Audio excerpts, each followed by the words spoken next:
You're listening to Canal-St Radio with me, Billie-Jean. Thank you for joining us. Today, I'm catching up with Rob and Jack from the Mad Theatre Company. Hello. Hello. Welcome aboard. And everything. Big night for you tonight, opening night over at the Is it the Teams or the Lodge? It's the Lodge Bar at the Richmond Tea Rooms. Right, okay. Yeah. So you're back with Mad Theatre. New play? Is it new? It is, What's it all about? What's the story of the play? It's called The Demise and Rise of Bunny Lammar, and Jack plays a character who's Bunny Lammar. Bunny Lammar has a theatre school, right. Really outrageous, over-the-top theatre school, where all these posh, horrible little kids come, and the pushy parents send him because they want him to be on Corrie and Hollyoaks and all that kind of stuff. So basically, he runs this, but he's a bit of a never has been, really. So, because he sort of failed himself, I think the highlight of his career was that he was Barney the purple dinosaur at Butlins in Minehead like 20 years ago or something like that. But he thinks he was a big star, so he basically runs his dreams or plays out his dreams through these kids. So I think that's kind of how he does it. Anyway, there is a woman that brings her kids to this drama group called Pauline, but she's not a pushy mother. Right. She basically sends her kids to drama because she's having an affair with a driving instructor, Randy Reg. Gotcha. Okay? And basically, her and Reg are having this affair in the drive, and they go up to Ramsbottom in the hills to have a little bit of a kissing and cuddle and get the sandwiches and the soup out and stuff. Anyway, to cut long story short, they get arrested for getting up to no good in a motor vehicle. And what happens is they get the picture in the front of the paper, they get arrested, all this kind of stuff, but they get a slot on This Morning. And Pauline goes down really well with the over 50s and the socially deprived demographic, and she ends up with her own TV show. But so the point is, she ends up being famous. She's not bothered, and his character ends up being wanting to be famous and goes down. And that's basically what it's about. Based on anyone who we know? One, it's sort of like a reaction against these awful snotty theatre schools that, the parents spend 50 quid a week on them and, expect that. So it's based on sort of them. You've been in the village a few times now, over at the Lodge/Tea Rooms. Why the village? Because you don't do theatre shows anymore, do you? Or actually we do. Oh, we do. But I'll tell you about that in a bit. Yeah, but we do. But what it is we find that we just want to perform to people, just to ordinary people, to everyday folk, right? To people that watch soaps, just ordinary people, right? But sort of like the theatre itself has got a bit of a sort of bad rep, let's say, with people that just want to watch a soap or people that want to watch Strictly Come Dancing or something like that. So we perform in sort of traditional theatre venues, but sometimes the audience can be a little bit critics can be a little bit stuffy and sniffy about it because it's accessible and people laugh and and this kind of stuff. So what we thought was our stuff, it's big, bright and brash, and it's quite camp, and we just thought it worked great in the village because it's a little bit naughty and it's a little bit brash, but also it's just about sort of ordinary people that are a little bit downtrodden, getting on with things, and it's humorous. But the reason why we did it in the Lodge, one, because Jack works there, so we had an easy way in, but also because the people are not traditional theatre goers. They've come because they want to go to the Lodge and have a drink. So then when we come, they're not sort of expecting anything, and then hopefully we surprise them. So like the first time that we did it and you hosted, and I just think people just thought, oh, what's this? Oh, it might be all right. And then I think they were surprised at how funny it was. And then we honestly think though that we've had our best performances in sort of little fringy venues there at the Lodge than probably anywhere else. Do you think that's because the expectations are taken away? Yeah. If you go to a theatre, you have to sit down and dim the lights, and I mean, I know you do all that anyway, don't you? Yeah, I also think it is that, and it's also just the environment of the sort of village in a way, because the village is sort of a subculture within Manchester in itself, and I think in more ways than one. Yeah, but you're right. But I think people come to the village for a good night anyway. Bog standard, they just, the village is known as somewhere you go to have a good time. So I think when people are coming to watch a show in the village, they come in thinking it's going to be good, it's going to be a laugh, I'm up for a good night, and then they watch it and then they go out for a few afterwards. We do, which is great. Tell us about Mad. Mad Theatre Company, we first started up in Moston in North Manchester. It used to be Moston Active Drama then, Mad. But we run stuff all over the place now. But basically, we are a theatre company for ordinary people. For people that just, want to have a bit of a laugh, that are pretty working class, that are down to earth. And we're a charity now, so we try and provide affordable drama for young people and adults that, just want to get involved and have a bit of a laugh. But we just try and perform plays, write all our own stuff, that are funny, that are very much about Manchester and set round here and very sort of Mancunian and that kind of thing really. We just want to get as many people involved as possible, and we're actually starting, touchwood hopefully, a new drama group over 18 at the Lodge from next Monday. If anybody wants to get involved in a bit of fun, we can do that on Twitter, can't we? Bit of drama, Also, as well, we don't do any auditions or anything like that. No, I don't believe auditions. Really? Yeah. What it is, I suppose we sort of audition in a way that when we write something, me and Jill write our plays. It's hilarious. And we makes me scream. She's ace. And we have an idea of who we want to play certain roles, because what we do is we get like a group of kids, adults, whatever, together, and we get to know them over 2 or 3 months by just playing drama games. And then, so we sort of get to know who they are. So we'll write specifically for them. Because personally, I've got a bit of a problem with auditions. Not that I think auditions are alright in, if you've got like a television programme, you need a certain amount of parts and stuff like that. But what I've got a problem with is that people that sort of engineer themselves into position where they are auditioning people. Because I think, who are you to be? Unless let's say you are Simon Cowell and you have got a history and whatever. But just these people that just let's say have failed themselves. Yes. So what they do then, just like Bunny Lammar, they get their own little theatre company, and then they start, lording it over a load of kids or a load of people, and go, I'm going to audition you, and I'm going to tell you no, you're not going to, you're too fat, you're too ugly, you're too this. Nah, I don't agree with that. You've got a very large cast of very different age groups and everything. So how hard is it to kind of control and manage all that?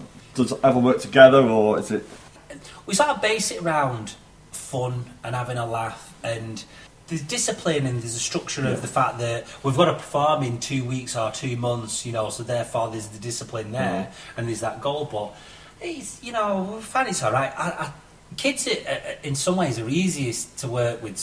Sometimes adults are a bit of a nightmare. Oh yeah, there's always lateness, isn't there? Everyone's always either, I can't make it, the cat's died. Yeah. And it's like, no, we've got to do a performance, you've got to do a show, I think the way that we're quite good as well is with all the different groups that we do, like there's Rob, myself and Jill, we'll identify each group, but we'll also pick out some of the really strong sort of teenagers or young adults in the group, and we'll sort of start training them up to becoming sort of workshop leaders like I am. That's how I've ended up with my job, because Rob and Jill did that with me. So we'll sort of give them more responsibility of saying, right, you're in charge of these lot, or do you want to run a couple of the games to start us off? Do you want to work on this bit of a scene? Because it gives them a bit of sort of ownership over it. Teaching them life skills as well, isn't it? It does, and then they seem to go on and do quite well, at school and college and stuff. That's what I was just going to come on to. I was going to say, how important is something like Mad to the community? Because obviously they've got something to go to each week and be a part of and have some ownership to and everything else. So you must have provided a lifeline for quite a lot. I think so. I mean, there's half a dozen kids in this play tonight, and some. I mean, the average age is only about 13 or 14, but it's like one lad, Connor, who, I mean, he's extremely confident and extrovert now, but 2 years ago he wouldn't say boo to a goose. That's So brilliant. there's that sort of thing. I think what it is I think when they go to secondary school, they sometimes find it hard to find their voice, if you know what I mean, in the big secondary school, all the big boys, and it's a bit sort of scary. And I think because we sort of instill this sort of confidence and the sort of freedom to express themselves and this, that, and the other, I think we do sort of quite a lot of good in that way. And Connor's just a typical example. There's a lot of boys and girls that have we find a lot of them as well find friendship groups in the drama,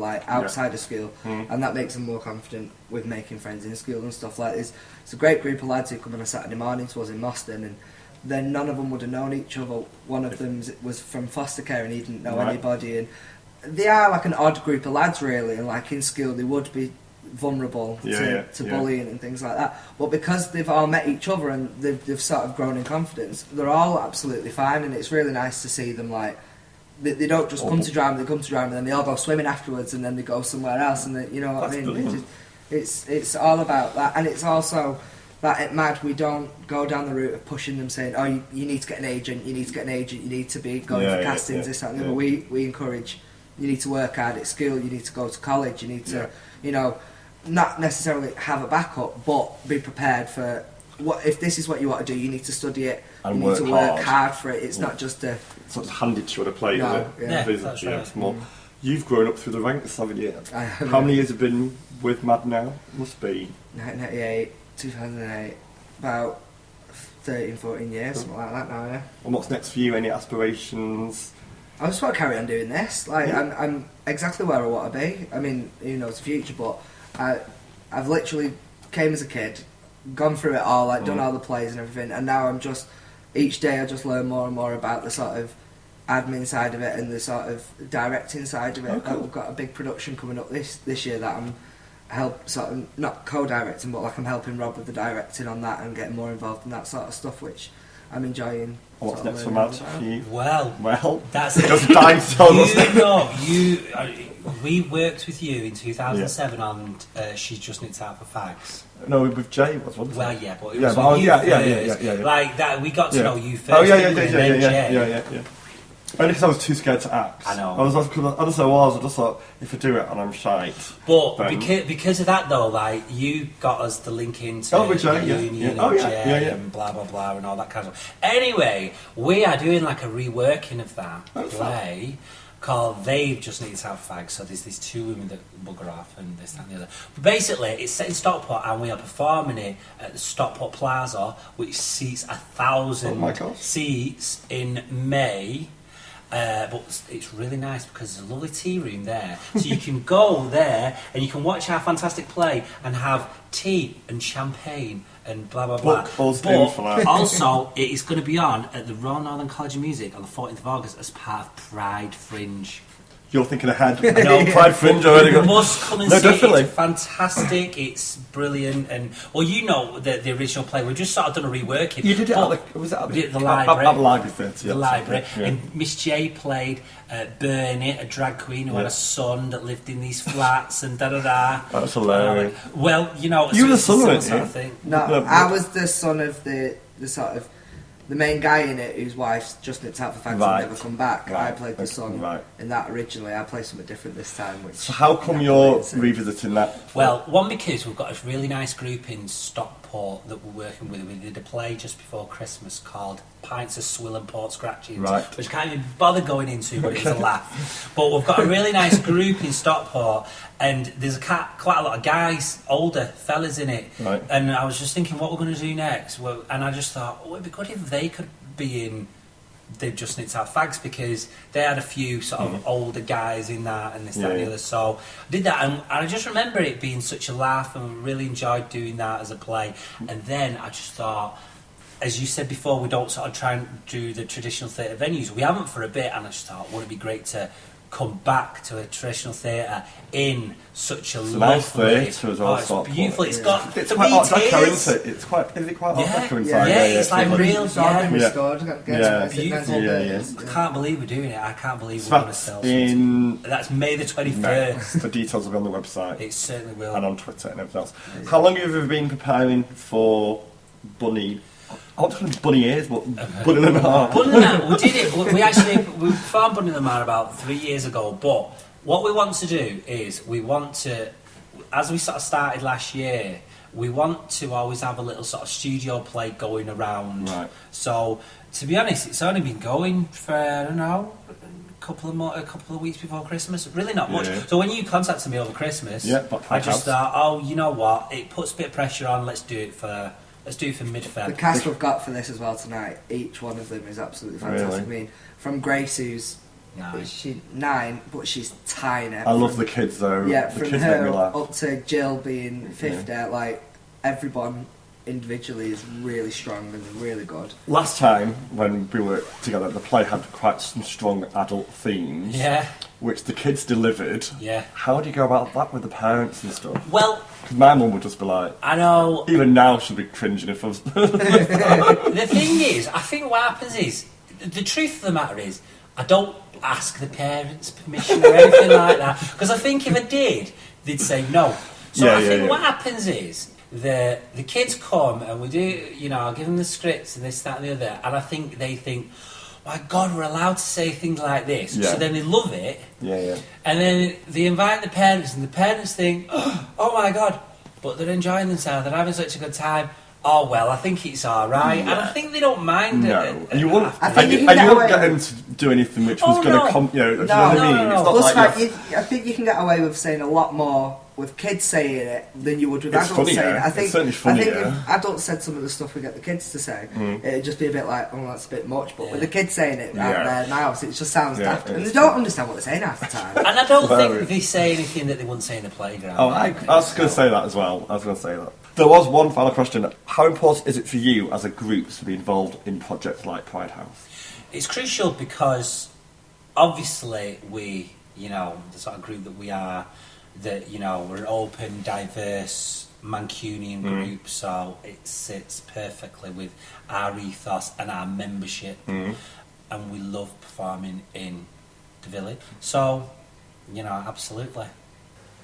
That's my interview with Rob and Jack from the Mad Theatre Company. You can find them on Twitter and Facebook. Thanks for listening. This has been Canal Street Radio with me, Billie-Jean. You can follow us on Twitter @Canal Street Manx.